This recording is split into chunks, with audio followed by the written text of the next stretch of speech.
everything together until I consulted with the full-blooded Fae, disguised as my former potions teacher, Dr. Sergei Nikiforov.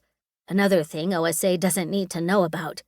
I did tell OSA about what happened to Adrian, though. The youngest Dumont, and my good friend, was turned into a vampire against his will, as another part of Marie and Louise's experiments. Unfortunately, Adrian is well known as the black sheep of the Dumont family, and OSA isn't inclined to listen to him either, especially now that he has fangs. Tristan and May were able to back up my story, to a point. Neither of them were there with me in Marie's office when I found the address to the lab, and they'd already left with the rescued prisoners before Louise showed up to confront me at the lab.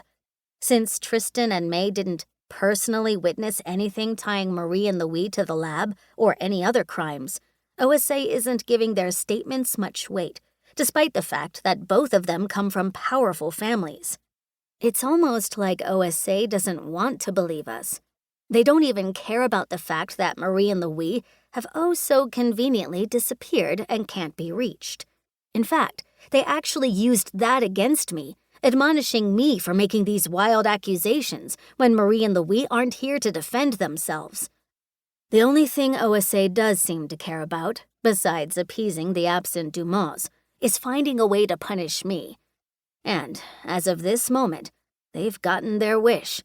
I have been officially expelled from Ravencrest Academy.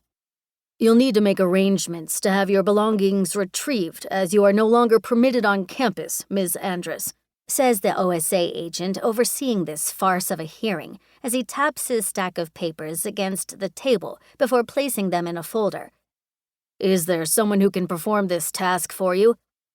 My grandfather will send someone, I say in a flat voice. The agent glances toward the opposite side of the room, where Agent J. Callahan, the current acting director of Ravencrest, is sitting. I assume that is acceptable to you? Yes, says Callahan, his mouth set in a frown. He glances at me, his brows pulling together. I wish more could have been done to redirect Ms. Andress's impressive talents into a more productive direction. The sad thing is, I think Callahan actually means that. The guy is kind of a dickhead, but he seems to genuinely care about protecting people, even if his views on shifters are as skewed as anyone else's at OSA. After the lockdown, Callahan seemed receptive to hearing the actual truth for once, instead of blaming everything that went wrong on shifters. But before he and I could discuss things, Marie pulled me away to drug and interrogate me, and I haven't spoken to Callahan since. Not that I've had the chance. Today is the first time I've even seen him since I left campus, and we didn't exactly have time for a chat before the hearing started. There wasn't any testimony or questioning, only a recitation of my so-called crimes, and the whole thing took less than 15 minutes. I wasn't even permitted to say anything in my defense.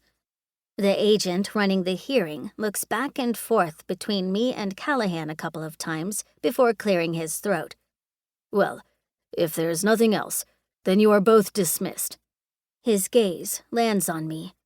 I hope your unorthodox upbringing will not continue to lead you astray, Ms. Andress. If you stay out of trouble, you can reapply for admission to any of the other OSA academies next year. I fight the urge to roll my eyes at the guy's blatant dig at the fact I was raised by shifters. The way I see it, that was the best thing to ever happen to me. Between the sometimes deadly power plays and the insane level of snobbery, I can't imagine how I might have turned out if I'd been raised in the witch world. I jerk my head in a nod, acknowledging the hearing officer's words. Frankly, I never wanted to go to an OSA academy in the first place, but saying that out loud probably isn't going to improve this situation. The hearing officer dismisses us with a wave of his hand. Callahan shoots to his feet, beating me to the exit and heading down the hallway at a fast clip. My steps are more leisurely. I'm in no rush to get back to my grandparents' house, where I've been staying since leaving Connors yesterday morning, and I'd rather not run into Callahan. Too bad he doesn't feel the same way. As I turn the corner at the end of the hall, Callahan takes hold of my